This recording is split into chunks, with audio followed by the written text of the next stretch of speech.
बनवणार आहे ढोकळा। त्याच्यासाठी लागणारे साहित्य: 1 वाटी बेसन घेतलंय,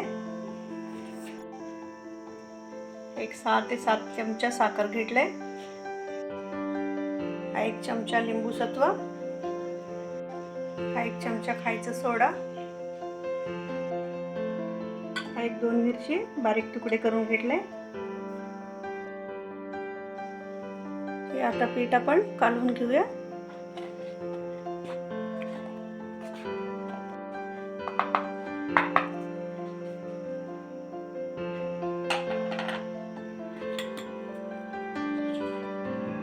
चवीपुरतं मीठ,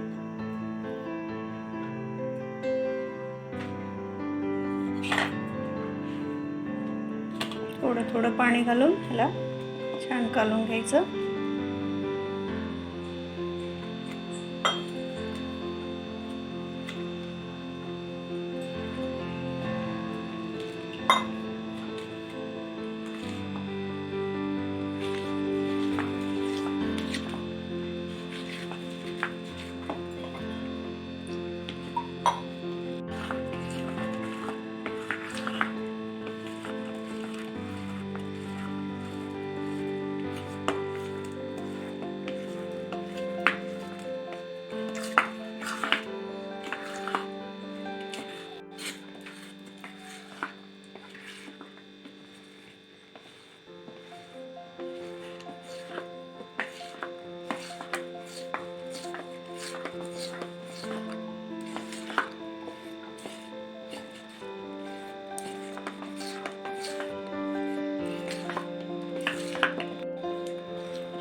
हे पीठ कालून तयार आहे। जास्त घट्टही नाही, जास्त पातळही नाही, हे असे कालून घ्यायचं।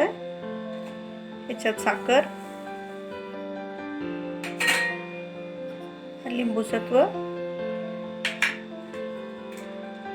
मिरची तुकडे,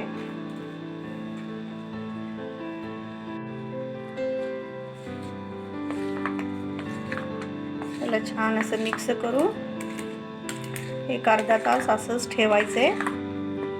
सोडा आपल्याला नंतर घालायचं आहे ह्याच्यात। हा पीठ भिजलं ना, ढोकळा छान होतात।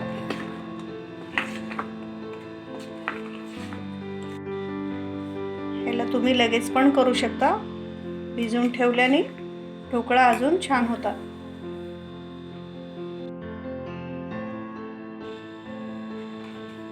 हे अर्धा तास झालेलं आहे पीठ आता मी ठेवून। आता छान पीठ भिजलेलं आहे। ह्याच्यात आता आपण सोडा टाकू।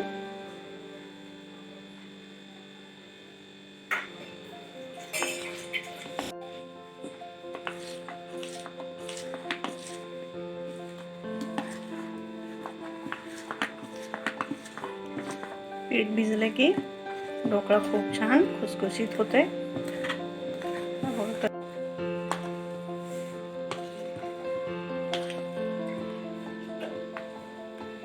भांड्याला तेल लावून घेतलंय।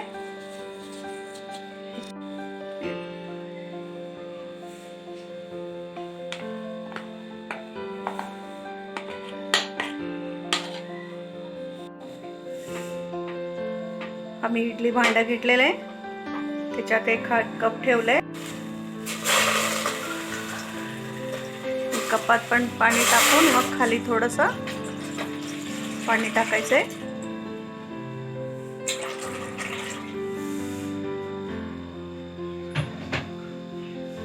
तुम्ही काही दुसरं भांडं पण ठेवू शकता। हे मी असं याच्यात ठेवून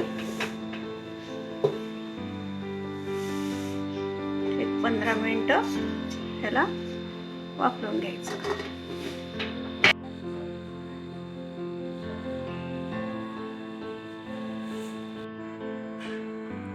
हे आता मी भांड्यामधलं काढून असं थोडंसं खाली पाणी घालून त्याच्यात हा टोपली ठेवला होता।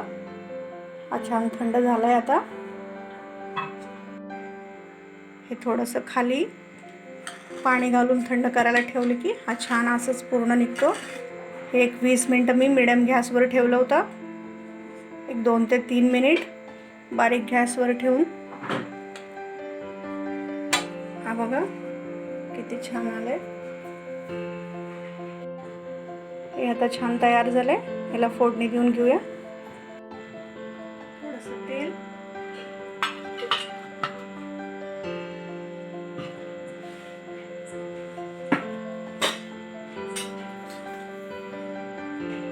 एक चमचा मोहरी,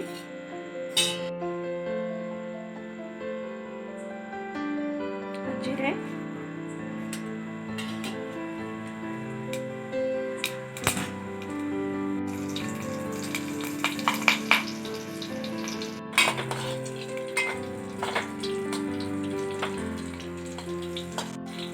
ह्याच्यात हे मिरच्या थोडेसे तळून घ्यायचे. ते ढोकळावर ठेवायचे त्याच्याबरोबर खायला.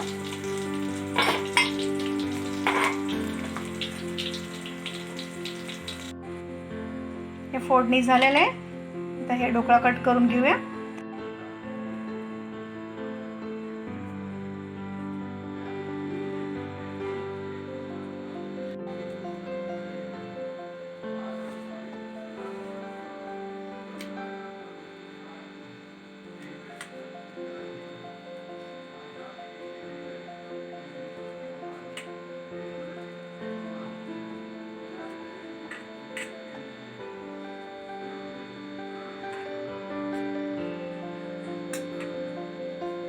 हा मी एक 6 चमचे साखरेचं पाणी करून घेतलंय.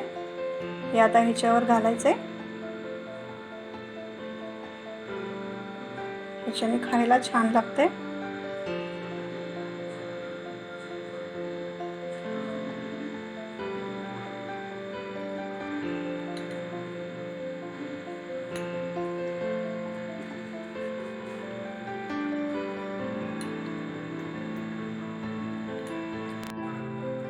ह्याच्यावर आता हे फोडणी दिलेलं सगळं घालून घ्यायचं.